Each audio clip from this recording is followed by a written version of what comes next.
talk to you about the concept of spades. Spades is a game that was introduced in the 1930s by U.S. students who played whist and bridge. They were looking for a fast-paced game that was strategic and competitive. Each card has a different meaning. So we have 54 cards in the deck. So spades is usually a four-player game. So what you want to do is you want to take out your two of hearts and your two of diamonds. Now, with that being said, each suit has different meaning. For example, hearts were cups, clubs were clubs, diamonds were coins, and and spades were swords.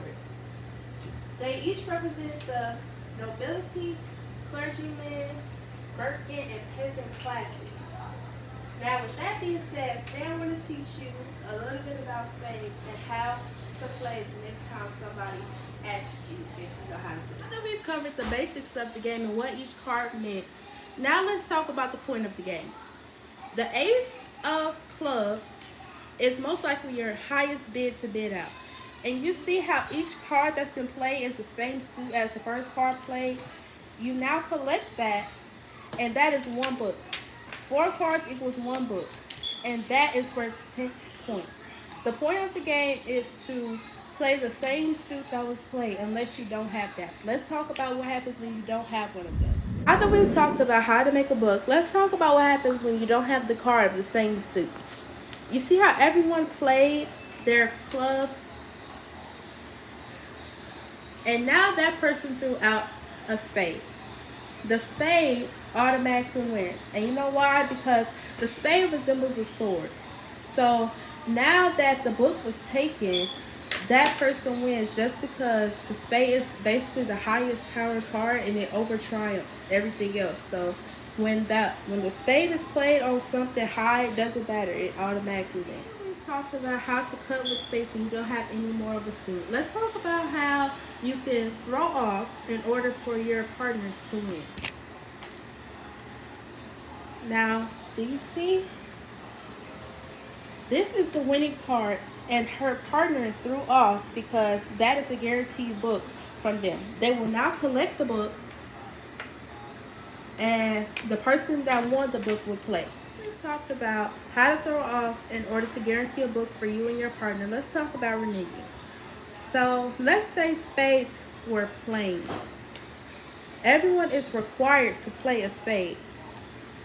This means that the person who played doesn't have any spades.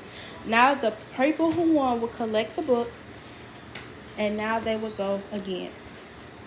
She just reneged because she played a spade. She did not play a spade for when the last book was played.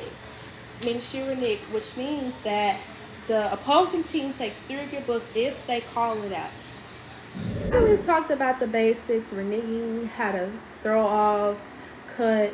Let's talk about more advanced like bidding. First hand bids itself, meaning that the first hand you never bid, you just play. Now let's say this team got 7 and this team got 6. What you would do is each book is worth 10, so you would write down 60 for whoever got it and 70 for the other team. Now let's say for instance that you got 10 on your first try. So add some books. Let's say you got 10 on your first try and the other team got 3. This does not allow this team to get on the board, which will automatically make the team who got 10 win the first round, and you will have to start a new round. First round of first hand bids itself, you will want to count your cards and see how many you have to bid. So if we go to the scoreboard, we see that the first team bid 5 and the second team bid 6. Now if you come over here, you will count that this team got their 6. So you will just add a 0 and add it together. You will see that this team got 7. So that's 2 additional books. Any additional books after your bid is only worth 1. So if you bid 6, get 7, it's only 61, not 70. We talked about the basic addition of the bid. Let's talk about what happens if you underbid. Let's see. This team bid 6 and they only got 5. You would write the 0 and subtract because they did not meet their bid, so they would not get any points. This team bid 7 and got 8. They would add the 1 and add it together. All right.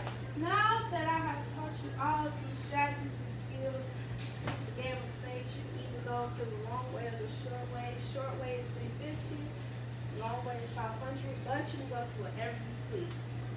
Now, this game has evolved in new ways, but based on my knowledge and research, this is the most logical reasoning on how to play and can help beginners and anybody in any age learn how to play. So the next time you play, remember all the information I taught you and shock everyone with your newfound knowledge on how to play the game of spades. Thank you.